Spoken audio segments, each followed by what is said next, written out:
আপনাদের মাঝে এমন একটা রেসিপি শেয়ার করব। অনেকেই হয়তোবা এই রেসিপিটা রান্না করেছেন বা রান্না খেয়েছেন কখনো।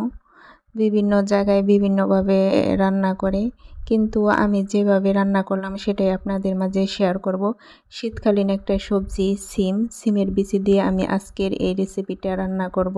সেজন্য আমি সিমের বীজগুলো প্রথমে ছিলিয়ে নিছি, তারপর আমি মাছগুলো ভেজে নিব।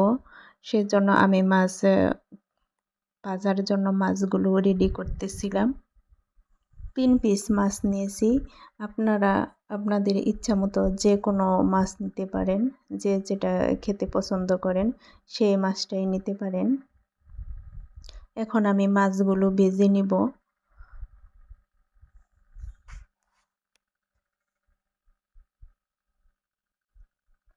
মাছ ভাজা হয়ে গেছে, এখন আমি নামিয়ে নিব।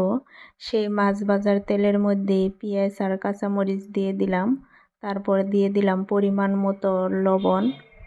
এখন দিয়ে দিলাম পরিমাণ মতো মশলা। ভালোভাবে মশলাগুলো কষিয়ে নিব। এখন আমি দিয়ে দিলাম জিরা বাটা।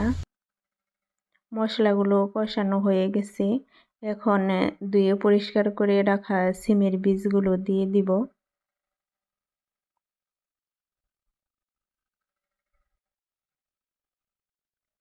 সিমের বীজগুলোর সাথে মশলাগুলো ভালোভাবে নেড়ে এখন আমি ডেকে দিব। এখন ভালোভাবে নেড়ে চেড়ে নিব যাতে নিচে পুড়ে না যায়।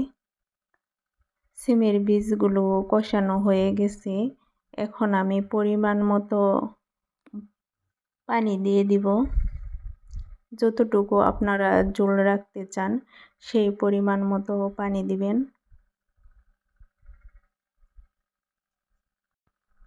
আপনারা কেউ চাইলে ঝোল দেওয়ার আগেও ভেজে রাখা মাছগুলো দিতে পারেন, আবার ঝোল দেওয়ার পরেও দিতে পারেন বলক ওঠানোর পরে। আমি ঝোল দেওয়ার আগে মাছগুলো দিয়ে দিলাম। এখন ঝোল দিয়ে মাছগুলো আর সিমের বীজগুলো ভালোভাবে নেড়ে তারপর ঢাকনা দিয়ে ঢেকে দিব ভালোভাবে সিদ্ধ হওয়ার জন্য।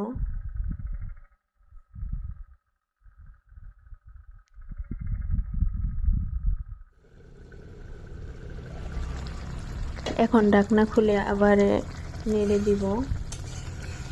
ঠিক মতো সব মশলা লবণ ঠিক আছে কিনা সেটা দেখে তারপর আবার ঢাকনা দিয়ে ঢেকে দিব।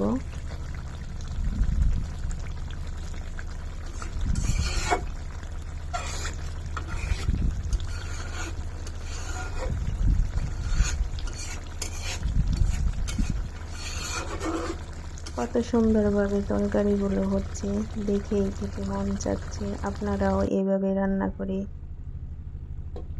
খেতে পারেন। মাশাআল্লাহ, কত সুন্দরভাবে হয়ে গেছে। এখন আমি চুলার আঁচটা কমিয়ে তারপর নামিয়ে নিব চুলা থেকে। মাশাআল্লাহ, কত সুন্দর কালার চলে আসছে। খেতে অনেক মজা হবে। আপনারা অবশ্যই বাসায় রান্না করে খাবেন। আর সিমের বীজগুলো বের করে ফ্রিজেও রাখতে পারেন, যে কোনো সময় রান্না করে খেতে পারেন। আজকের রেসিপি এই পর্যন্তই। আল্লাহ হাফেজ।